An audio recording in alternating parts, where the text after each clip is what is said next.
soutien de tous les écologistes. Qu'est-ce que ça fait plaisir de vous voir, de se voir. Je voulais apporter le soutien de tous les maires écologistes qui se battent pour redonner des lieux, pour hâter la réouverture des salles. On n'attend que ça, selon les protocoles sanitaires, tout ce qu'on veut, mais on n'attend que ça, la réouverture. Je voulais insister, évidemment, nous soutenons ces revendications, la prolongation de l'année blanche, mais même, j'ai envie de vous dire, on a un peu baissé la garde, parce qu'il fut un temps, on se battait pour la baisse des loyers. Et je sais qu'on est nombreux, nombreuses, vous êtes nombreux, nombreuses, impactés par cette question. On se bat pour l'annulation de la dette, des dettes étudiantes sur les Crous. Je pense qu'on peut revendiquer des baisses et des moratoires sur les loyers pour les personnes qui vivent et qui font vivre la culture. En tout cas, comptez sur nous pour soutenir vos revendications. Et j'y viens, la question de l'assurance chômage, j'y viens. Je voulais insister sur cet aspect de soutien à vos revendications, mais il y a un sujet fondamental. Là, on agit en défense. Il y a cette proposition de réforme de l'assurance chômage qui, on l'a dit, ça a été dit abondamment, qui peut faire basculer 800 000 personnes dans la misère, qui est absolument scandaleuse. Elle est indéfendable, alors qu'on sait pertinemment, et ça fait 3 semaines que ça a été révélé par Le Monde, qu'il y a 37 des 50 familles les plus aisées en France qui sont domiciliées officiellement au Luxembourg.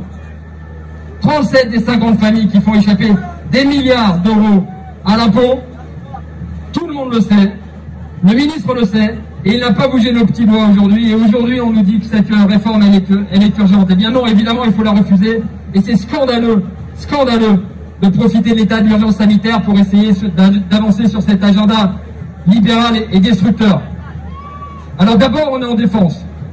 Et dans l'urgence, évidemment, plein soutien entier à vos revendications. Mais j'aimerais que, et ça a été dit un peu par Christophe Alévèque, j'aimerais qu'on puisse réfléchir aussi à l'après. Bruno Latour explique que si on ne tire pas les leçons de la crise, alors on a gâché une opportunité. Et dans cette crise, au plus noir de la crise, finalement, qu'est-ce qu'on peut tirer comme leçon? On a donné un avant-goût, comme un crash test, d'une société absolument libérale qui considère l'humain uniquement à travers son rôle de travailleur. Le crash test, vous savez, c'est quand on prend une bagnole, on met un mannequin à l'intérieur et on l'envoie contre le mur pour voir ce que ça fait. Ben, le mannequin, c'est nous. Au plus noir de la crise, on pouvait travailler, on pouvait prendre les transports pour aller travailler, on pouvait aller à l'école si ça permettait aux parents d'aller travailler.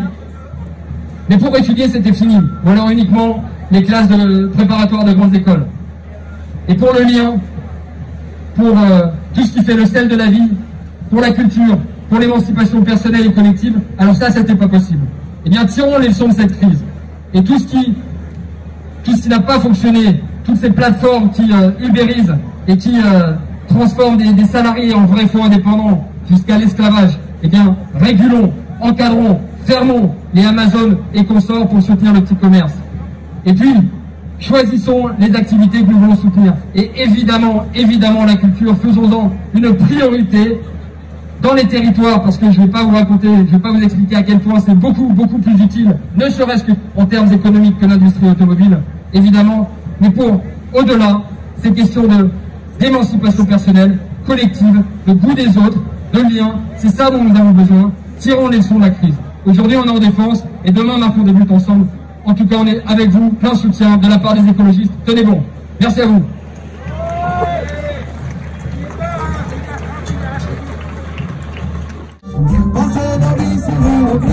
D'accord. Nous sommes les oiseaux de passage, jamais de